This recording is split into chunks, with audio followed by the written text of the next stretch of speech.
اعوذ باللہ من الشیطان الرجیم بسم اللہ الرحمن الرحیم بارگاہ ابی فاطمہ الزہرا واقعہ کو پرسہ دینے کے لیے جو مہم پروردگار اس قلیل سی عبادت کو قبول فرما لے قربتاً اللہ. بسم اللہ الرحمن الرحیم. سلام کو چنشیر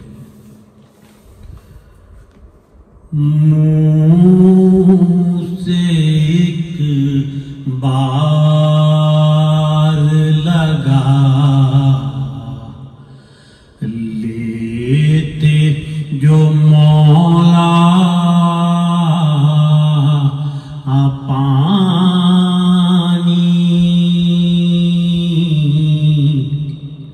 منہ سے ایک بار لگا لیتے جو مولا پانی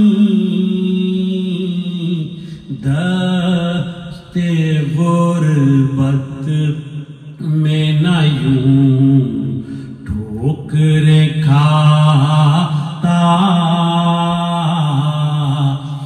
پانی منہ سے ایک بار. کون کہتا ہے کہ پانی کو ترستے تھے حسین. کون کہتا ہے کہ پانی کو ترستے تھے حسین. ان کے ہونٹوں کو ترستا رہا پیاسا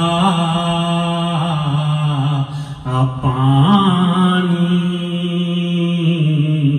منہ سے ایک بار. ارے وہ تو کہیے کہ اسے شہر نے اجازت ہی نہ دی. وہ تو کہیے کہ اسے شہر نے اجازت ہی نہ دی. ورنہ لشکر کو ڈبو دیتا اکیلا پانی منہ سے ایک بار لگا لیتے جو مولا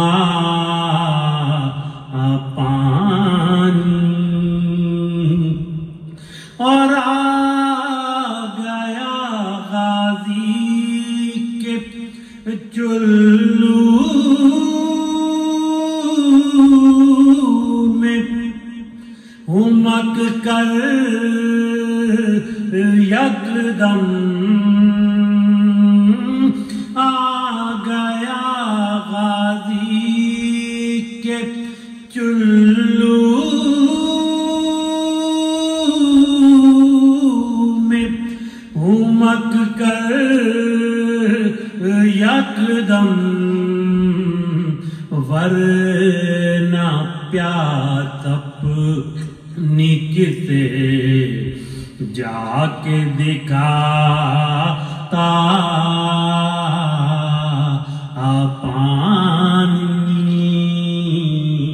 منہ سے ایک بار لگا لیتے جو مولا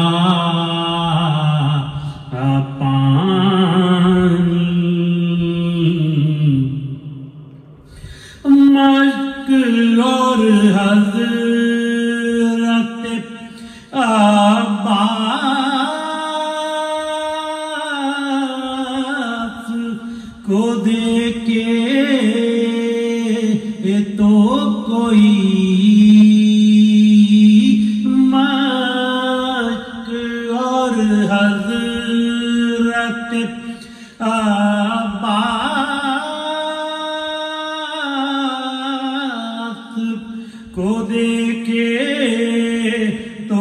کوئی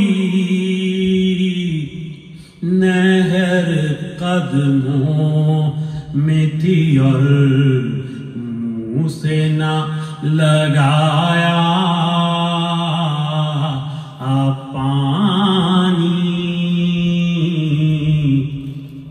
منہ سے ایک بار لگا لیتے جو مولا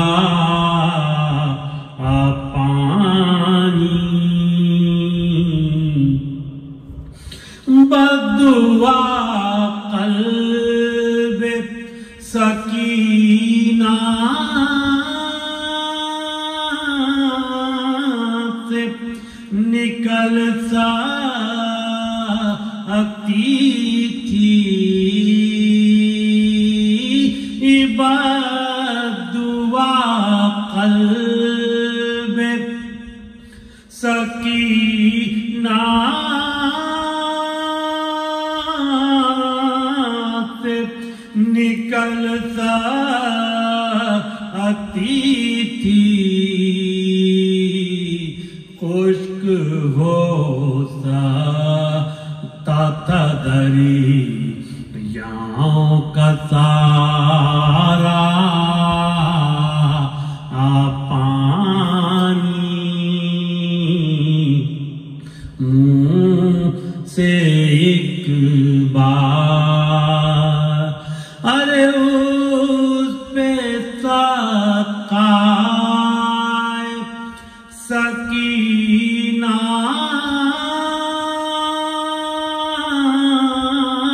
کا کرم ہوتا ہے، اس پہ سقائے سکینہ کا کرم ہوتا ہے، جو پلاتا ہے عزاداروں کو ٹھنڈا پانی، منہ سے ایک بار اور لازمی تیر کے سرور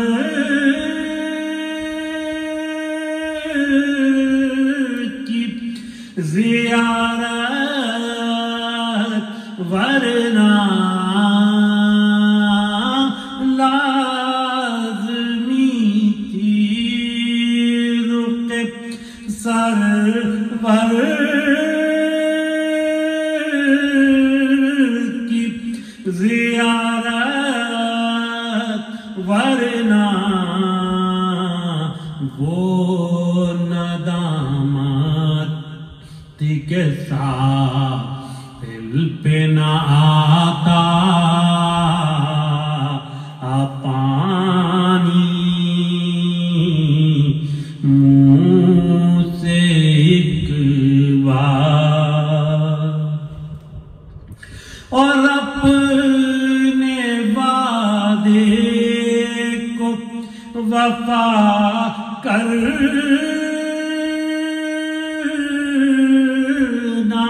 تھا مقصد، ورنہ اپنے وعدے کو وفا کرنا تھا مقصد، ورنہ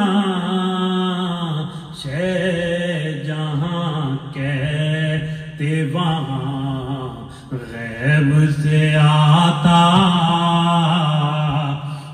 پانی، منہ سے ایک بار لگا لیتے جو مولا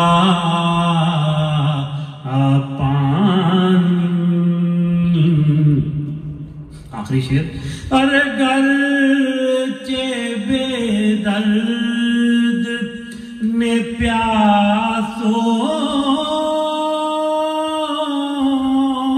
پہ چلایا کنجر،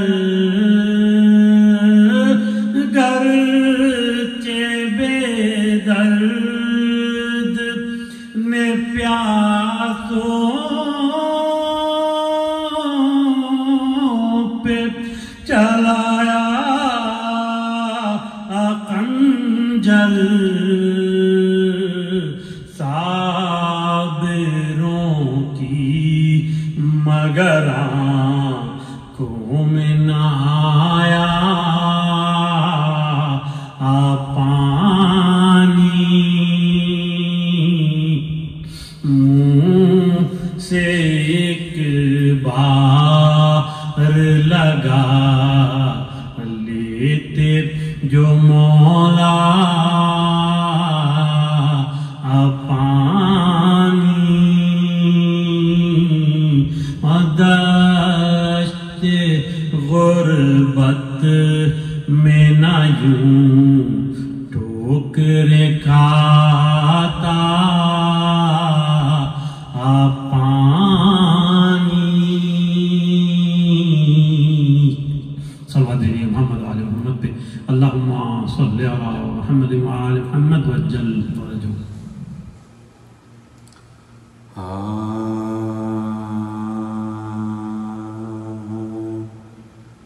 گہوارے سے حسین جو اصغر کو لے چلے، گہوارے سے حسین جو اصغر کو لے چلے، ہاتھوں پہ رکھ کے فدیہ داور کو لے چلے، اور بادل میں شام کے مے انور کو لے چلے.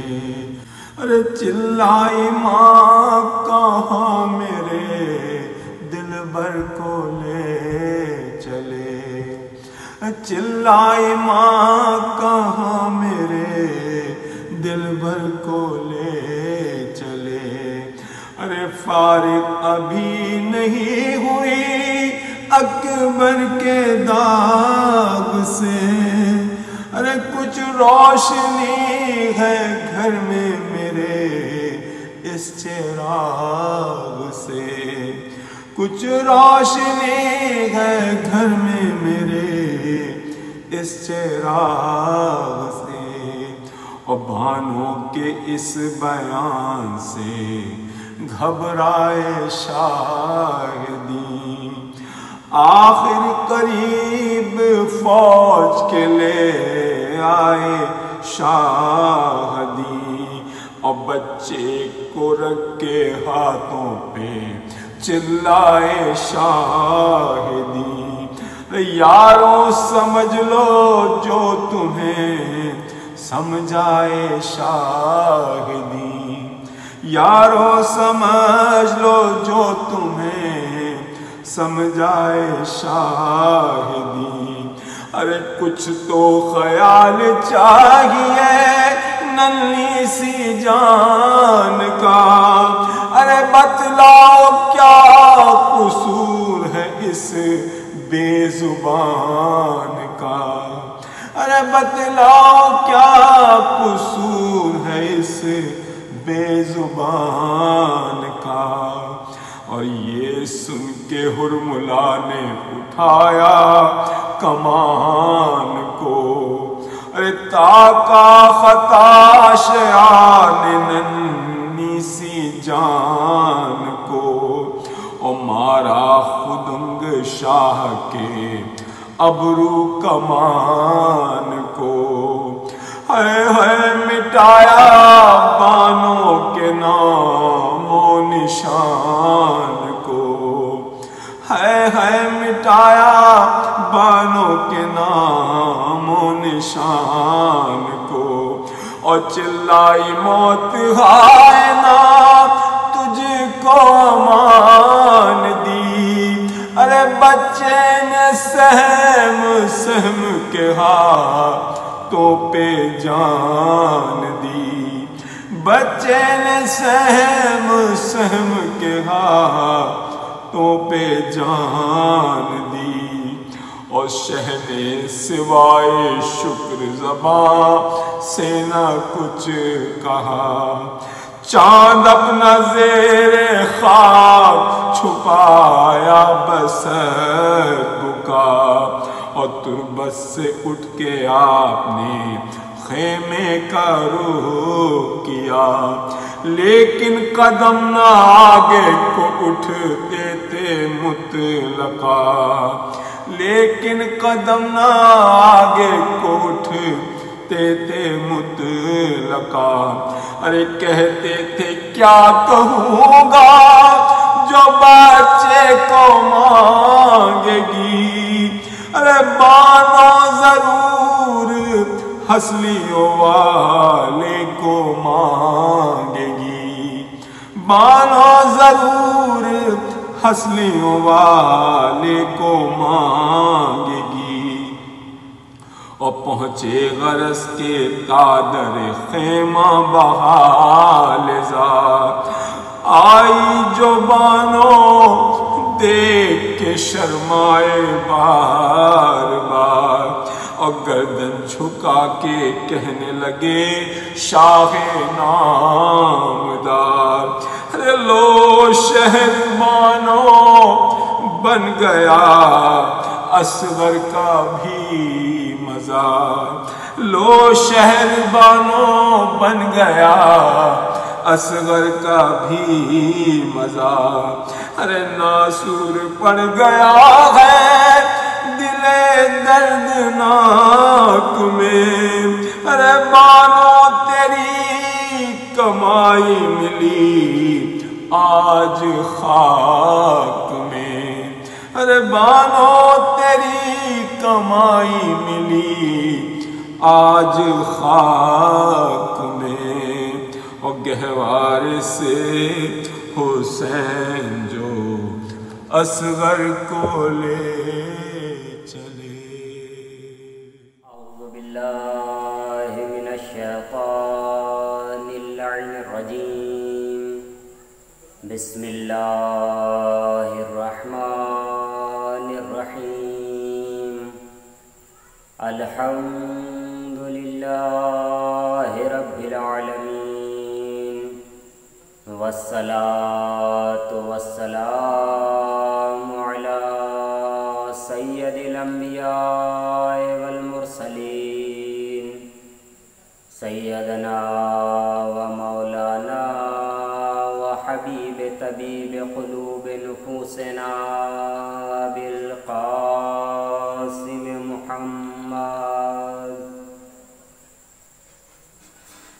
اللہم صلی علی مولانا محمد صاحب التاج والمعراج والبراق والعلم، دافع البلاء والوباء والقحط والمرض والألم، سید العرب والعجم، اسمه مکتوب مرفوع مشفوع منقوش فی اللوح والقلم، جسمه مقدس مطہر منور معطر فی البیت والحرم، شمس الضحیٰ بدر الدجا صدر العلا نور الہدا کہف البرا مصباح الظلم، جمیل الشیم شفیع الامم صاحب الجود والکرم، واللہ عاصمہ والبراق مرکبہ والمعراج سفرہ سدرۃ المنتہی مقامہ قاب قوسین، ثم الصلاة والسلام علی نبینا وآل نبینا، ولعنۃ الدائمۃ الباقیۃ علی اعدائہم اجمعین، من الآن إلى يوم قيام يوم الدين، أما بعد فقد قال الله سبحانه وتعالى في كتابه الأعلى بسم الله الرحمن الرحيم واتقوا الله يا أولي الألباب لعلكم تفلحون۔ عزیزان محترم، برادران ملت، معزز سامعین،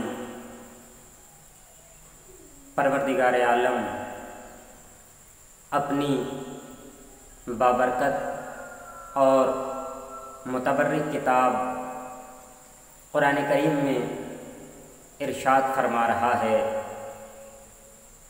قرآن کریم جو کہ پروردگار عالم کی ایسی متبرک اور بابرکت کتاب ہے جس کے متعلق خود قرآن کریم میں مالک کائنات، دو جہان کا مالک، خالق کائنات ارشاد فرما رہا ہے، لا رطب ولا یابس الا فی کتاب مبین، کہ کوئی خشک و تر ایسی نہیں ہے کہ جس کا تذکرہ قرآن کریم میں نہ ہو۔ عزیزان گرامی، یہ قرآن کریم معبود کائنات کی وہ متبرک اور بابرکت کتاب ہے کہ جس کا کوئی جواب نہیں لا سکتا ہے، جس کے لیے پروردگار عالم فرما رہا ہے کہ اس قرآن کریم کے جیسی ایک آیت بھی ساری کائنات میں کوئی انسان نہیں لا سکتا ہے۔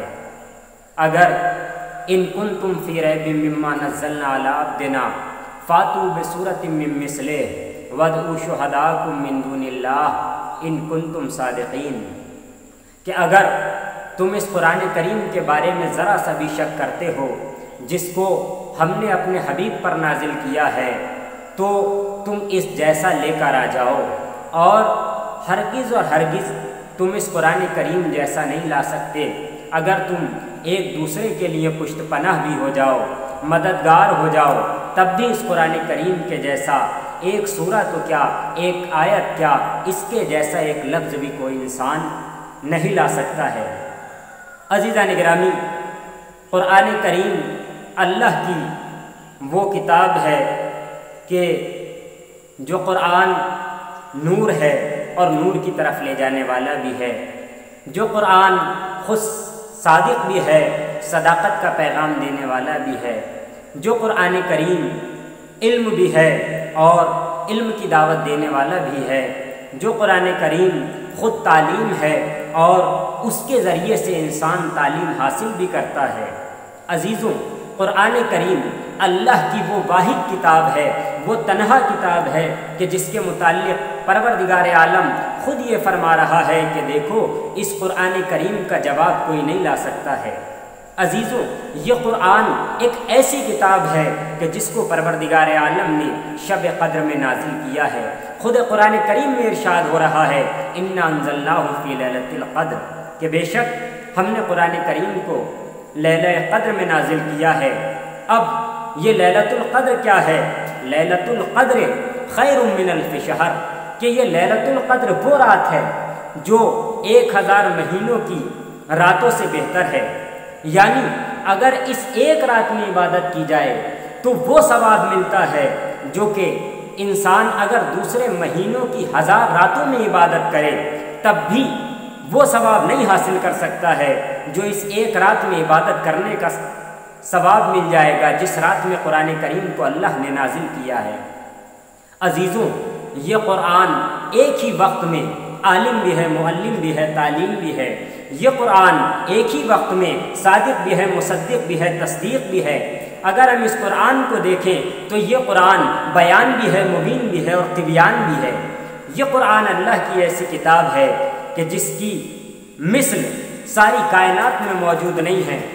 یوں تو انجیل بھی اللہ کی کتاب ہے، توریت بھی اللہ کی کتاب ہے، زبور بھی اللہ کی کتاب ہے، لیکن ان ساری کتابوں میں سب سے افضل، سب سے برتر اور سب سے اعلیٰ مقام جو ہے وہ اس قرآن کریم کا مقام ہے۔ عزیزوں، اسی قرآن کریم میں پروردگار عالم ارشاد فرما رہا ہے، جس آیہ کریمہ کو میں نے سرنامہ کلام اور عنوان سخن قرار دیا ہے، اسی میں ارشاد ہو رہا ہے، بسم اللہ الرحمن الرحیم، فاتقوا اللہ یا اولی الالباب لعلکم تفلحون۔ عزیزان گرامی، آئیے ہم یہ دیکھتے ہیں کہ پروردگار عالم نے اس کائنات میں جتنی بھی چیزوں کو خلق کیا ہے، جس چیز کو پروردگار عالم نے اس دنیا میں بنایا ہے، ہر چیز کی خلقت کا کوئی نہ کوئی مقصد رہا ہے۔ بے مقصد پروردگار عالم نے کائنات میں کوئی چیز بھی خلق نہیں کی ہے۔ اگر آپ دیکھیں تو پروردگار عالم نے یہ سمندر بنائے ہیں، یہ حجر بنائے ہیں، یہ شجر بنائے ہیں، یہ شمس و قمر کو بنایا ہے، یہ آسمان میں بے نظیر اور بے مثال قندیلیں روشن کی ہیں۔ سب کا کوئی نہ کوئی مقصد رہا ہے، سب کا کوئی نہ کوئی مقصد رہا ہے۔ قرآن کریم میں خود پروردگار عالم ارشاد فرما رہا ہے، وَسَخَّرَ لَكُمُ اللَّيْلَ وَالنَّهَارَ وَالشَّمْسَ وَالْقَمَرَ، کہ پروردگار عالم نے دن، رات، سورج اور چاند سب کو تمہارے لیے بنایا ہے۔ یعنی ہر چیز کی خلقت کا مقصد یہ ہے، جتنی بھی چیزیں پروردگار عالم نے بنائی ہیں وہ انسان کے لیے بنائی ہیں۔ اگر آپ حدیث قصہ پڑھتے رہتے ہیں، الحمدللہ ہر شب جمعہ مساجد میں، ہمارے گھروں میں حدیث قصہ کی تلاوت کی جاتی ہے، اور حدیث قصہ کی تلاوت بھی کرنی چاہیے۔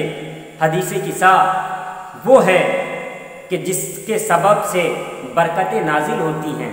ہم اگر یہ چاہتے ہیں کہ ہمارے مکانوں میں برکتیں آئیں تو ہمیں حدیث قصہ کی تلاوت کرنی چاہیے۔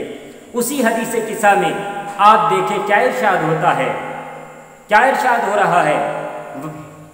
ارشاد ہو رہا ہے کہ ما خلقت السماء مبنیہ ولا ارضا مدحیہ ولا قمرا منیرا ولا شمسا مضیہ ولا فلکا یدور ولا بحرا یجری الا فی محبت ہؤلاء الخمسۃ الذین هم تحت الکساء، کہ پروردگار عالم نے جتنی چیزوں کو بنایا ہے، مختصر ترجمہ یہ کیا جائے کہ جتنی چیزوں کو، یہ آسمان ہے، یہ زمین ہے، یہ سمندر ہے، یہ شجر ہے، یہ حجر ہیں، ان تمام چیزوں کی خلقت کا مقصد یہ ہے کہ پروردگار عالم نے ان تمام چیزوں کو جو بنایا ہے وہ ان کی محبت میں بنایا ہے جو زیر قصہ ہے۔ یعنی ہر چیز کی خلقت کا مقصد پروردگار عالم نے یہ بتا دیا کہ جو افراد زیر قصہ ہیں ان کی محبت میں ہم نے ساری چیزوں کو خلق کیا ہے۔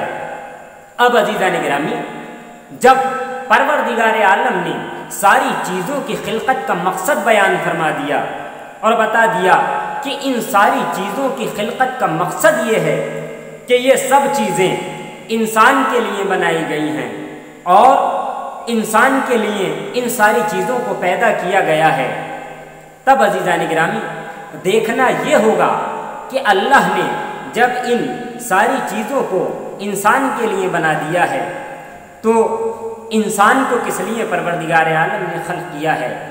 کیونکہ عزیزوں، پروردگار عالم کوئی بھی چیز بے مقصد پیدا نہیں کرتا ہے۔ خداوند عالم نے ہر چیز کی خلقت کا کوئی نہ کوئی مقصد رکھا ہے، کوئی نہ کوئی خلقت کا سبب رکھا ہے۔ اب آئیے قرآن کریم سے دریافت کرتے ہیں کہ پروردگار عالم نے ساری چیزوں کو تو بنایا ہے انسان کے لیے، اب انسان کو کس لیے پیدا کیا ہے؟ کیونکہ کوئی بھی چیز اس کائنات میں بے مقصد نہیں ہے، چاہے وہ انسان ہو، چاہے وہ حجر ہو، چاہے وہ شجر ہو، کوئی بھی چیز بے مقصد نہیں ہے۔ آئیے عزیزوں، قرآن کریم سے ہم پوچھتے ہیں کہ پروردگار عالم نے جو انسان کو بنایا ہے تو انسان کی خلقت کا پروردگار عالم نے مقصد کیا رکھا ہے؟ کیا مطلب ہے جو پروردگار عالم نے انسان کو خلق کیا ہے؟ قرآن کریم ہی بتائے گا کہ اللہ نے انسان کو کیوں خلق کیا ہے؟ آپ متعدد بار سنتے رہتے ہیں اور ہر انسان کو الحمدللہ اس آیے کریمہ کا ترجمہ بھی یاد ہے اور کہیں نہ کہیں آیے کریمہ بھی یاد ہے۔ متعدد بار آپ سنتے رہتے ہیں کہ پروردگار عالم ارشاد فرما رہا ہے وَمَا خَلَقْتُ الْجِنَّ وَالْإِنسَ إِلَّا لِيَعْبُدُونَ، کہ ہم نے جو اس انسان کو خلق کیا ہے وہ کس لیے خلق کیا ہے؟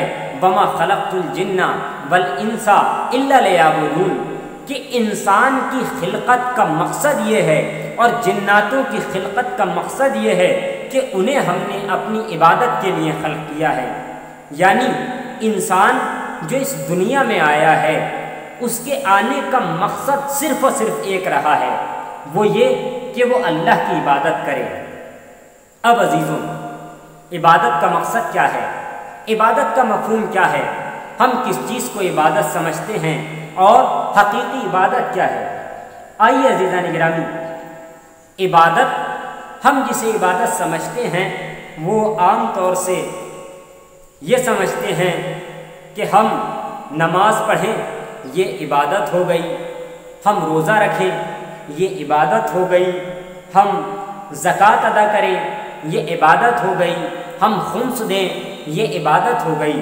عزیزوں، صرف اور صرف نماز پڑھ لینے کا نام عبادت نہیں ہے، صرف اور صرف روزہ رکھ لینے کا نام عبادت نہیں ہے، بلکہ عبادت کا مفہوم بہت وسیع ہے۔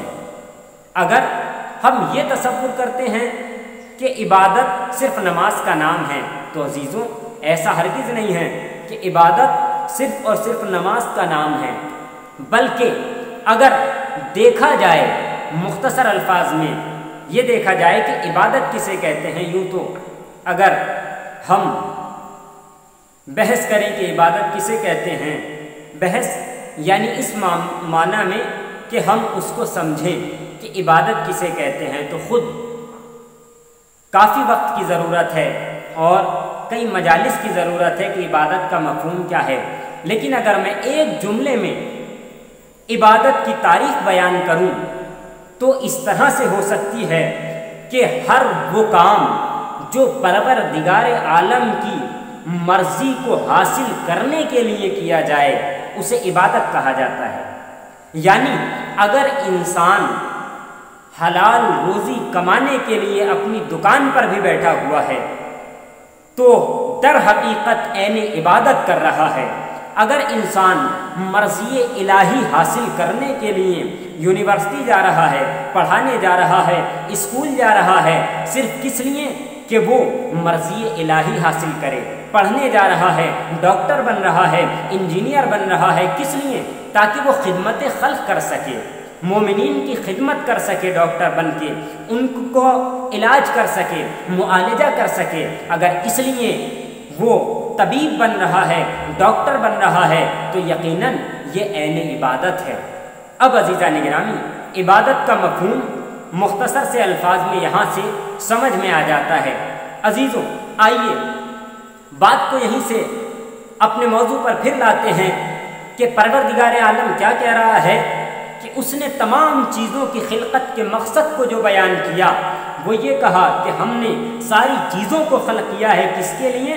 حضرت انسان کے لیے۔ اس انسان کے لیے ساری چیزوں کو خلق کیا ہے۔ پھر انسان کو کس لیے خلق کیا؟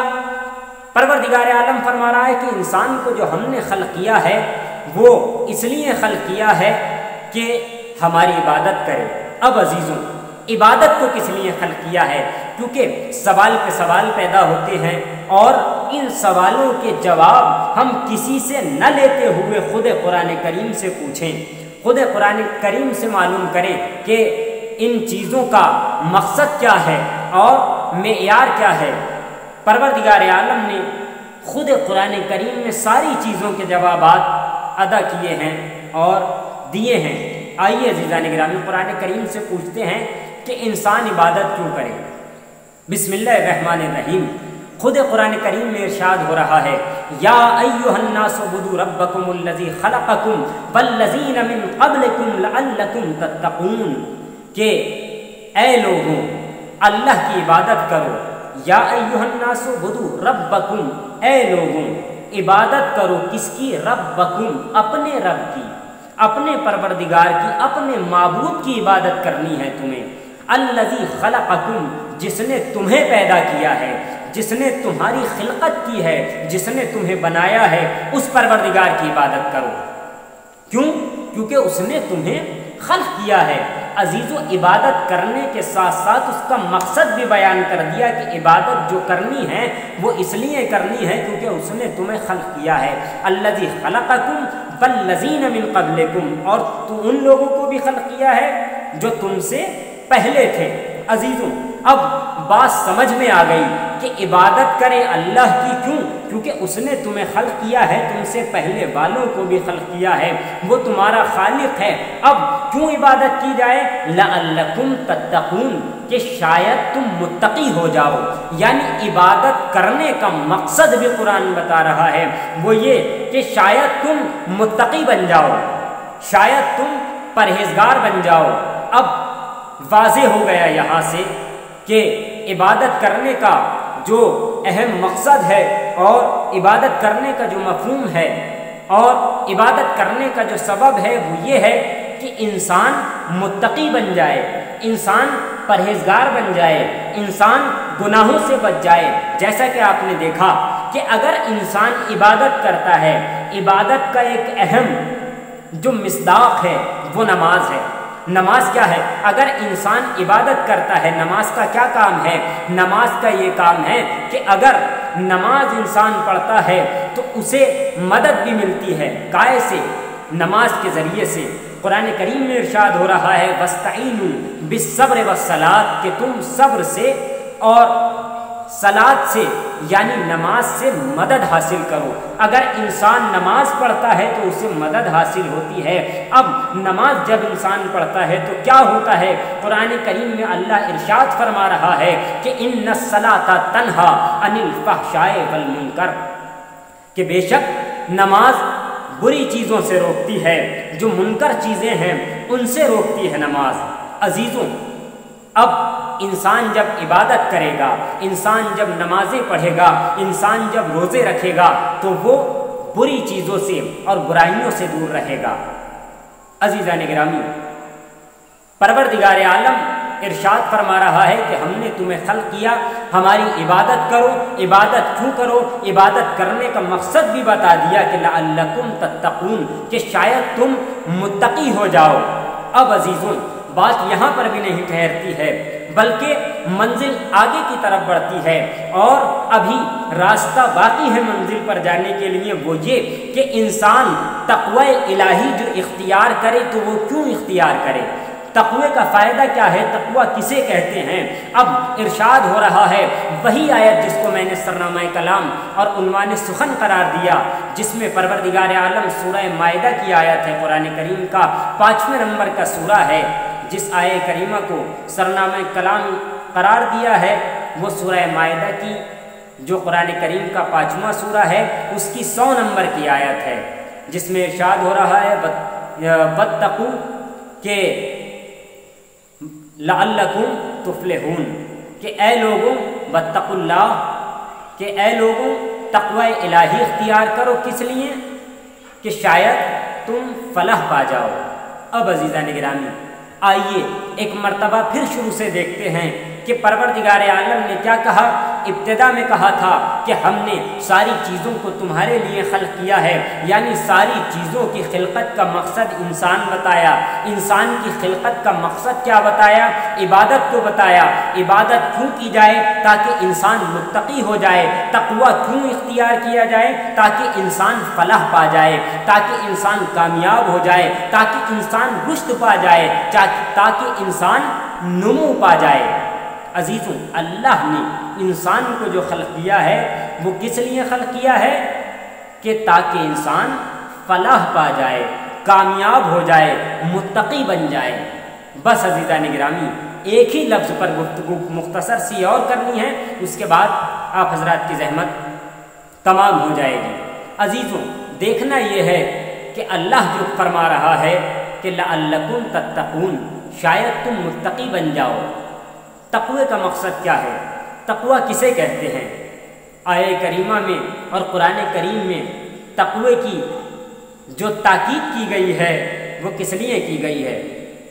عزیزوں، جب ہم نے تقوی کے مفہوم کو دیکھا اور تقوی کے معنی کو دیکھا اور پہچاننا چاہا کہ تقوی کسے کہتے ہیں، تب ہم نے تفاسیر کی طرف رجوع کیا، اور جب پہلی تفسیر نمونہ آیت اللہ ناصر مکارم شیرازی حفظہ اللہ، پروردگار ان کو صحت و سلامتی عطا کرے، اپنی تفسیر نمونہ جس کی پہلی جلد میں صفحہ نمبر 79 پر ارشاد فرماتے ہیں اور لکھتے ہیں، وہاں پر کیا لکھتے ہیں کہ لفظ تقوی جو ہے جس کو پروردگار عالم نے قرآن کریم میں متعدد مرتبہ جگہ جگہ استعمال کیا ہے، یہ اصل میں بنا ہے وقایا سے۔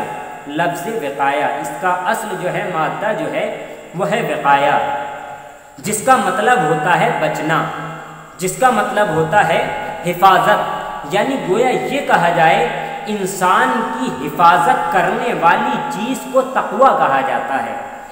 اب انسان کی جو چیز حفاظت کرتی ہے اسے کہتے ہیں تقوی۔ اب عزیزوں، اگر ہم دیکھیں تقوی جس کے معنی ہوتے ہیں حفاظت کرنے والی چیز، حفاظت کرنے والی چیز کیا ہے؟ عربی میں اگر ہم دیکھیں حفاظت کرنے والی چیز جسے ہم اپنی زبان میں ڈھال کہا کرتے ہیں، جب مجاہد میدان میں جاتا ہے تو اس کے پاس کیا چیز ہوتی ہے؟ اس کے پاس دو چیزیں ہوتی ہیں، بلکہ یہ کہوں کہ عام طور سے 3 چیزیں ہوا کرتی ہیں۔ ایک مرکب ہوا کرتا ہے، سواری ہوا کرتی ہے جس کے اوپر انسان سوار ہوتا ہے۔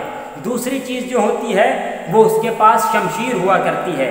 تیسری چیز جو ہوتی ہے وہ اس کے پاس ڈھال ہوا کرتی ہے، جو بہت اہم کردار نبھاتی ہے انسان کا میدان جنگ میں، کیونکہ اگر انسان خالی تلوار لے کر چلا جائے گا تو جب سامنے والا اس کے اوپر وار کرے گا تو وہ اس کے وار کو روک نہیں سکتا ہے۔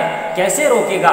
کسی دشمن کے وار کو روکنے کے لیے سب سے اہم چیز جو میدان میں ضروری ہوتی ہے اس کا نام ہوتا ہے ڈھال۔ اب ڈھال کو عربی میں کیا کہتے ہیں؟ ذہنوں میں رکھیے گا اس بات کو کہ تقوی کہا جاتا ہے انسان کو محفوظ رکھنے والی چیز کا نام ہے تقوی، بچانے والی چیز کا نام ہے تقوی۔ اب جو چیز انسان کو محفوظ رکھتی ہے اسے عربی میں کہا جاتا ہے جنہ۔ عزیزوں، لفظ جنہ کا مطلب ہوتا ہے ڈھال، سپر، محفوظ رکھنے والی چیز جس کو جنہ کہا جاتا ہے۔ عزیزان گرامی، اب ہم دیکھیں کہ لفظ جنہ، جیم، نون اور ہے، عربی زبان ایک ایسی زبان ہے کہ اگر اس میں زیر زبر پیش کا بھی فرق آ جائے تو اس کے معنی چینج ہو جاتے ہیں، بدل جاتے ہیں، تبدیل ہو جاتے ہیں، متفرق ہو جاتے ہیں۔ مثال کے طور پر آپ دیکھ رہے ہیں کہ یہاں پر میں نے ایک لفظ آپ کے سامنے استعمال کیا، لفظ جنہ، کس لیے؟ ڈھال کے لیے، سپر کے لیے استعمال کیا گیا ہے لفظ جنہ۔ اب اگر ہم اس کے جیم کے اوپر کیا آ رہا ہے؟ پیش آ رہا ہے، جیم کے اوپر پیش آ رہا ہے، ضمہ آ رہا ہے، جنہ۔ اگر اسی کے اوپر ہم زبر لگا دیتے ہیں تو یہ کیا ہو جاتا ہے؟ جنہ۔ اب اگر اسی جیم کے نیچے ہم زیر لگا دیتے ہیں تو کیا ہو جاتا ہے؟ جنہ۔ ایک ہی لفظ ہے لیکن زیر، زبر اور پیش کی تبدیل کرنے سے، بدلنے سے اس کا معنی مفہوم الگ الگ ہو جا رہا ہے۔ جنہ کا مطلب ہوا سپر، جنہ کا مطلب ہوا جنات، اور جنہ کا مطلب ہوا جنت۔ لیکن عزیزان گرامی، ہم جب اس چیز کو ایک ہی جگہ پر دیکھیں تو امام شافعی نے ان تینوں چیزوں کو اپنے ایک ہی شعر میں استعمال کر کے بتا دیا ہے اور دکھا دیا ہے کہ دیکھو جنہ کا مطلب کیا ہے، جنہ کا مطلب کیا ہے اور جنہ کا مطلب کیا ہے۔ میں نے آپ حضرات کے سامنے عرض کیا کہ جنہ وہ چیز ہے جو انسانوں کو بچاتی ہے، محفوظ رکھتی ہے، گویا ڈھال ہے انسانوں کے لیے۔ اب عزیزان گرامی علی کی محبت کیا ہے؟ امام شافعی فرماتے ہیں علی حبہ جنہ، کہ علی کی محبت جنہ ہے، علی کی محبت سپر ہے، علی کی محبت ڈھال ہے۔ یعنی جس انسان کے قلب کے اندر محبت علی موجزن ہے، جس انسان کے دل میں علی کی محبت ہے، وہ علی کی محبت جو اپنے دل میں رکھتا ہوگا، جب گناہوں کی تلوار چلے گی تو علی کی محبت کی سپر گناہوں کی تلوار کو روکتی جائے گی، اور علی کا محب گناہوں کے قریب نہیں آ سکتا ہے، اس لیے کہ جب گناہوں کی تلوار چلے گی تو محبت علی کی سپر اس کو بڑھ کے روک لے گی، اور اس کے اوپر گناہوں کی تلوار نہیں چل سکتی ہے۔ امام شافعی فرماتے ہیں علی حبہ جنہ، کہ علی کی محبت جنہ ہے، علی کی محبت سپر ہے۔ پھر آگے کیا فرماتے ہیں؟ علی حبہ جنہ، علی کی محبت جنہ ہے، علی کی محبت سپر ہے، علی کی محبت ڈھال ہے۔ اب عزیزان گرامی کس چیزوں سے ڈھال ہے؟ گناہوں سے بچانے والی چیز کا نام ہے محبت علی۔ اگر عزیزوں کوئی انسان یہ دعویٰ کرتا ہے کہ میں علی کا محب ہوں، علی کا چاہنے والا ہوں، اور آپ یہ بھی دیکھتے ہیں کہ وہ گناہ کرتا چلا جا رہا ہے، تو یقین جانیے گا کہ یہ زبانی دعویٰ ہے، یہ زبانی دعویٰ ہے، یہ حقیقت نہیں ہے۔ اس لیے عزیزان گرامی کہ علی کا محب انسان ہو اور گناہ کرتا چلا جائے، یہ بات محال ہے، کیونکہ علی کا محب کبھی گناہ گار نہیں ہو سکتا ہے۔ خود ہم نے نہیں، غیروں نے بھی اس بات کو تسلیم کیا ہے کہ علی کا چاہنے والا گناہ گار نہیں ہو سکتا، کیونکہ علی کی محبت جو ہے وہ سپر ہوتی ہے، علی کی محبت ڈھال ہوتی ہے۔ علی کی محبت جس کے دل میں ہوگی وہ انسان کو گناہوں سے بچائے گی۔ علی کی محبت کیا ہے؟ حب علی یاکل الذنوب کما تاکل النار الحطب، کہ محبت علی گناہوں کو اس طرح سے کھا جاتی ہے کہ جس طرح سے آگ سوکھی ہوئی لکڑی کو کھا جاتی ہے۔ گویا اس بات سے پتہ چل رہا ہے کہ جن کے دل میں محبت علی موجزن ہوگی وہ گناہوں کے قریب نہیں جا سکتے ہیں۔ علی حبہ جنہ، کہ علی کی محبت جنہ ہے، علی کی محبت سپر ہے، علی کی محبت ڈھال ہے۔ امام الانس والجنہ، کہ علی جنوں کا بھی امام ہے، جناتوں کا بھی امام ہے، علی انسانوں کا بھی امام ہے۔ پھر آگے فرماتے ہیں وسیع المصطفیٰ حقا، کہ علی مصطفیٰ کے برحق وسیع ہیں۔ عزیزان گرامی اب اس بات سے پتہ چل رہا ہے کہ مصطفیٰ حضرت محمد مصطفیٰ صلی اللہ علیہ وآلہ وسلم کے برحق وسیع کا نام ہے علی ابن ابی طالب، امیر کائنات، مولا متقیان، امیر المؤمنین علیہ السلام، جو کہ نبی اکرم کے حقیقی وسیع ہیں۔ علی حبہ جنہ، امام الانس والجنہ، وسیع المصطفیٰ حقا، قسیم النار والجنہ، کہ علی وہ ہے جو جنت اور جہنم کا تقسیم کرنے والا ہے۔ عزیزان گرامی اب علی علیہ السلام کی محبت اگر انسان کے دل میں ہوگی تو وہ گناہوں کے قریب نہیں جا سکتا۔ اب عزیزان گرامی واضح ہو گیا کہ تقویٰ کس چیز کا نام ہے۔ در حقیقت جس کے دل میں محبت علی موجزن ہوگی وہ یقینی طور پر متقی ہوگا، وہ گناہوں سے پرہیز کرے گا، گناہوں سے بچے گا۔ میں عرض کر چکا ہوں کہ جو انسان یہ دعویٰ کرتا ہے کہ میں علی کا چاہنے والا ہوں، میں مولا کا چاہنے والا ہوں، میں مولا کا محب ہوں، اور گناہ بھی کرتا چلا جا رہا ہے، تو مان لیجئے گا، یقین جان لیجئے گا کہ یہ لقلقہ زبانی ہے، یہ صرف زبانی دعویٰ ہے، وہ مولا کائنات کا محب نہیں ہے۔ مولا کائنات کا اگر انسان محب ہے تو وہ گناہ گار نہیں ہو سکتا ہے۔ عزیزوں جو ان ہستیوں کے محب ہوتے ہیں، چاہنے والے ہوتے ہیں، وہ گناہ تو بہت دور کی بات ہے، گناہ کے بارے میں سوچتے بھی نہیں ہیں۔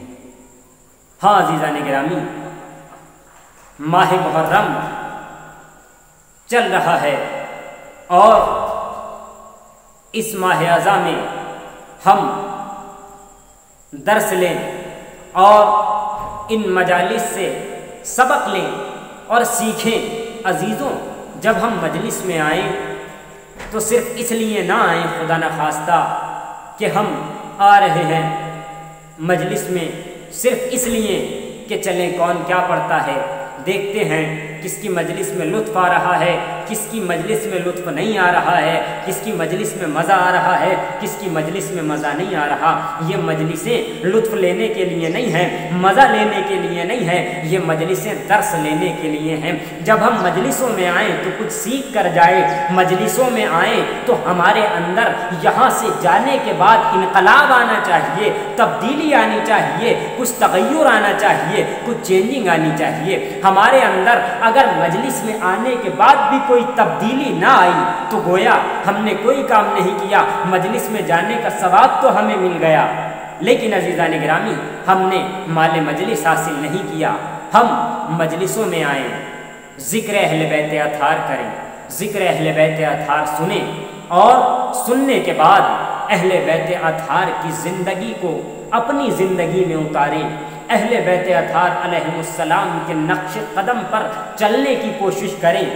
یہ بات سچ ہے کہ ہم کیا کائنات کا کوئی بھی انسان اہل بیت اطہار کے برابر تو کیا ان کے برابر ہونے کی سوچ بھی نہیں سکتا ہے، لیکن عزیزان گرامی اگر کوئی انسان یہ سوچتا ہے کہ میں معاذ اللہ وہ رتبہ پالوں جو اہل بیت اطہار کا رتبہ ہے، تو ہرگز نہیں مل سکتا، کیونکہ اللہ نے جیسا ان اہل بیت اطہار کو بنا دیا ہے ایسا کائنات میں کسی کو بنایا ہی نہیں ہے۔ کوئی انسان ان کا مرتبہ نہیں پا سکتا، حتیٰ یہ کہ اللہ نے وہ مقام جو اہل بیت اطہار کو سونپا ہے، جو اہل بیت اطہار کو دیا ہے، وہ کائنات میں انبیاء تک کو پروردگار عالم نے مقام نہیں دیا ہے، جو مولائے متقیان کو دیا ہے، جو شہزادی کونین کو دیا ہے، جو حبیب کبریا کو دیا ہے۔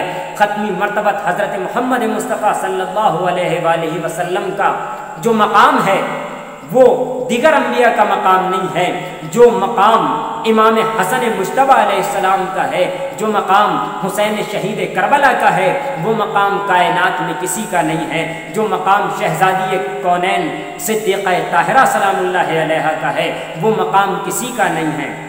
بس عزیزوں، ہمیں اپنی زندگی میں ان کی زندگی کو اتارنا چاہیے اور ان کی زندگی پر اپنے آپ کو دیکھنا چاہیے کہ ہم نے ان کی زندگی کو اپنی زندگی میں کتنا اتارا ہے اور کتنا ہم اہل بیت اطہار کی زندگی پر چل رہے ہیں، کتنا ان کے نقش قدم پر گامزن ہیں۔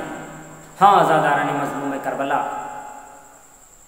ماہ محرم چل رہا ہے اور تیزی سے ماہ رضا کی تاریخیں گزرتی چلی جا رہی ہیں۔ مدت سے انتظار تھا کہ ماہ محرم آئے اور ہم عزاداری سرکار سید الشہداء برپا کریں، حسین کا ماتم کریں، غریب کربلا پر آنسو بہائیں۔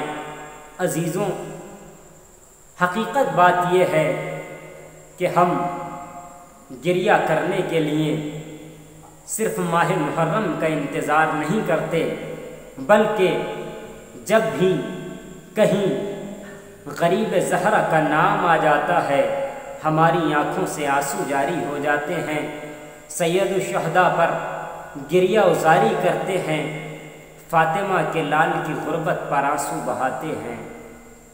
ہاں عزاداران مظلوم کربلا، نواسہ رسول، سبت رسول 2 محرم کو وارد کربلا ہو چکے ہیں۔ جب امام حسین علیہ السلام نے کربلا میں قدم رکھا، ایک مرتبہ امام کا رہوار زمین کربلا پر رک گیا۔ روایات بتاتی ہیں کہ امام نے متعدد رہوار تبدیل کیے مگر کوئی بھی رہوار آگے نہیں بڑھا۔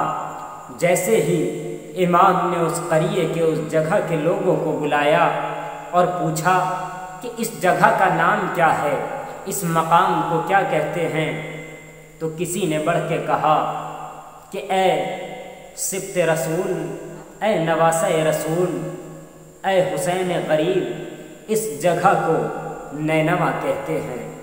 کسی نے کہا اس جگہ کو غازریہ کہتے ہیں، کسی نے کہا اس جگہ کو ماریا کہتے ہیں، مگر ہاں عزاداران مظلوم کربلا ایک شخص ایسا موجود تھا جس نے بڑھ کے کہا کہ آقا اس جگہ کا نام یقال لہا کربلا، ہاں آقا اس جگہ کو کربلا بھی کہا جاتا ہے۔ بس عزیزوں جیسے ہی حسین نے یہ سنا کہ اس جگہ کو کربلا بھی کہا جاتا ہے، بس بھیا عباس کو بلایا، عباس قریب آؤ، یہی وہ جگہ ہے کہ جہاں پر ہمارے شہداء کو شہید کیا جائے گا، عباس یہی وہ مقام ہے جہاں پر میں تمہارے بازوؤں کو اٹھاؤں گا، یہی وہ مقام ہے جہاں پر میں علی اکبر کے سینے سے برچھی کی یعنی نکالوں گا۔ اللہ اکبر، اللہ اکبر۔ حسین کربلا میں موجود ہیں، یہاں تک کہ 7 محرم آتی ہے، پانی بند ہو جاتا ہے، پانی ختم ہو جاتا ہے۔ ہاں عزاداران مظلوم کربلا پانی کا ختم ہونا تھا۔ عزیزوں کیا منظر ہے کہ حسین کے بچوں کو پانی دینے والا کوئی نہیں ہے، الاتش الاتش کی صدائیں گونج رہی ہیں، 3 دن کے بھوکے پیاسے بچے ہیں، کربلا کے میدان میں موجود ہیں۔ ہاں عزاداروں روایت کہتی ہے کہ جب روز عاشور آیا، ایک عاشور سے پہلے حسین نے کسی کو خط لکھا تھا، حسین کا ایک دوست جو بچپن کا دوست ہے، حسین نے خط لکھا تھا، خط لکھ کے بیان کیا تھا، خط میں لکھا تھا من الحسین الغریب الی رجل الفقیہ، کہ یہ حسین غریب کی طرف سے خط جا رہا ہے، ایک مرد فقیہ کی جانب یہ خط جا رہا ہے، اجرکم علی اللہ۔ حسین نے خط لکھا، اب عزاداروں جیسے ہی نامور خط لے کر پہنچتا ہے، کہاں پہنچا؟ کوفے میں، وہاں پہنچا جہاں حسین کے بچپن کا دوست حبیب رہا کرتا تھا۔ عزیزوں نامور پہنچا، پہنچنے کے بعد حبیب کے دروازے پر دق الباب کیا، جیسے ہی دق الباب کیا، حبیب اپنی زوجہ کے ہمراہ غزہ تناول فرما رہے تھے، ایک مرتبہ حبیب نے دیکھا کسی نے دق الباب کیا، فوراً اٹھ کر گئے، دروازے پہ دیکھا، کہاں کون ہے؟ ایک مرتبہ آنے والا کہتا ہے انا برید الحسین، میں حسین کا قاصد ہوں۔ بس عزاداران مظلوم کربلا حبیب کا یہ سننا تھا کہ حسین کا قاصد آیا ہے، بے ساختہ دروازہ کھولا، دروازہ کھولتے ہی خط کو لیا، کبھی سینے سے لگایا، کبھی ماتھے سے لگایا، خط کو بوسہ دیا، ایک مرتبہ خط کو لے کر کے زوجہ کے قریب آئے، زوجہ نے پوچھا حبیب کیا ہے؟ کہا خط آیا ہے۔ کہا کس کا خط آیا ہے؟ کہا یہ جاننا چاہتی ہو کس کا خط آیا ہے؟ کہا میرے بچپن کے دوست حسین مظلوم کا خط آیا ہے۔ بس عزاداران مظلوم کربلا یہ سننا تھا کہ حبیب کی زوجہ کہتی ہے ارے جلدی سے خط کو چاک کرو اور دیکھو خط میں کیا لکھا ہے۔ ہاں عزاداران مظلوم کربلا آپ سن سکیں گے، خط میں لکھا تھا کہ حبیب تمہارے بچپن کا دوست حسین اب دشمنوں میں گر گیا ہے، اس کی مدد کو چلے آؤ۔ اللہ اکبر، اللہ اکبر۔ جیسے ہی حبیب نے خط سنایا، ایک مرتبہ زوجہ کہتی ہے کیا ارادہ ہے؟ حبیب کہتے ہیں کہ ماحول بہت خراب ہے، سوچ رہا ہوں کیا جواب دوں۔ زوجہ تڑپ گئی، تڑپ کے کہتی ہے حبیب اب بھی سوچ رہے ہو کہ کیا کرنا ہے؟ ارے جاؤ، جلدی سے جاؤ، اگر تمہیں نہیں جانا تو تم گھر میں بیٹھو، میں حسین کی نصرت کے لیے جاتی ہوں۔ اللہ اکبر۔ بس حبیب نے کہا اے محترمہ میں تمہارا، اے مومنہ میں تمہارا امتحان لے رہا تھا۔ بس حبیب نے اپنا رہوار اپنے غلام کو دیا اور کہا تم باہر چلے جاؤ، میں آ رہا ہوں۔ بس غلام رہوار لے کر گیا، جیسے ہی گیا عزیزوں آپ سن سکیں گے حبیب کو آنے میں تھوڑی سی دیر ہو گئی. حبیب نے کیا دیکھا؟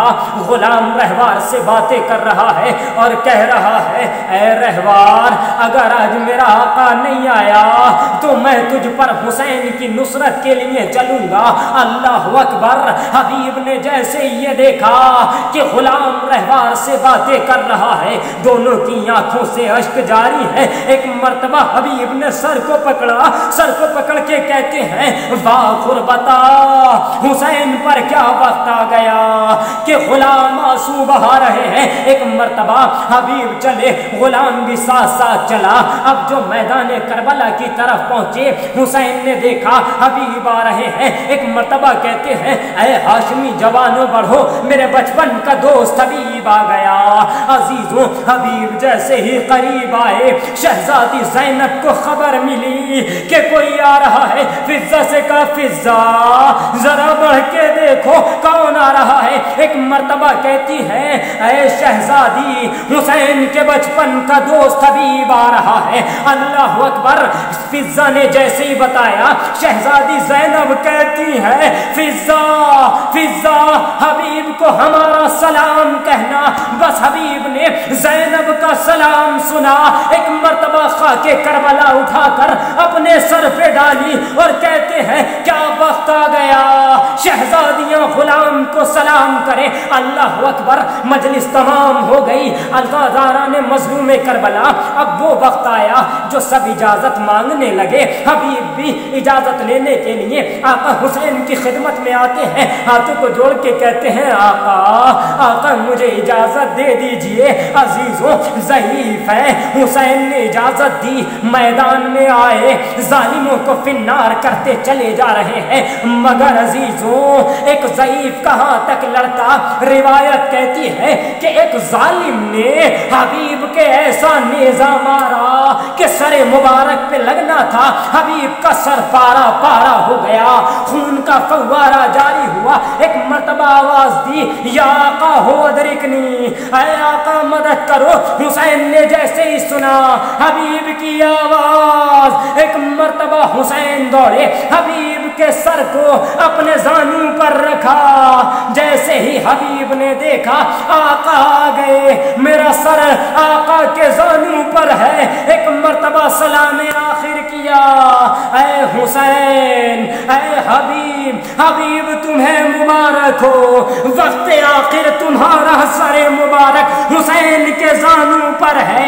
مگر جب حسین کا وقت آخر ہوگا اور ظالم کا خنجر ہوگا حسین کا سر مبارک دکھیاری ماں فاطمہ کی آغوش میں ہوگا. ظالم خنجر مار رہا ہوگا کوئی بچانے والا نہ ہوگا. آواز گونج رہی ہوگی الا قتل الحسین بکربلا الا ذبح الحسین بکربلا وسيعلم الذين ظلموا أي منقلب ينقلبون إن لله وإنا إليه راجعون. جگر میں الجھی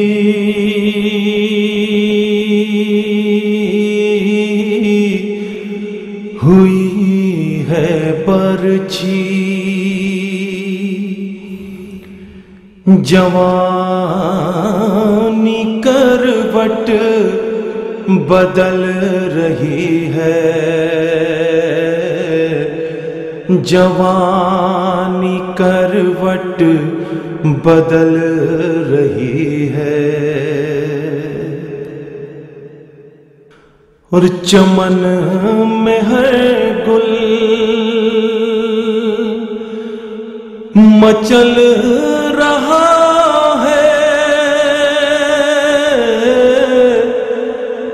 بہار ہاتھوں کو مل رہی ہے بہار ہاتھوں کو مل رہی ہے اور چلے تھے خیمے سے جب کہ اکبر فضا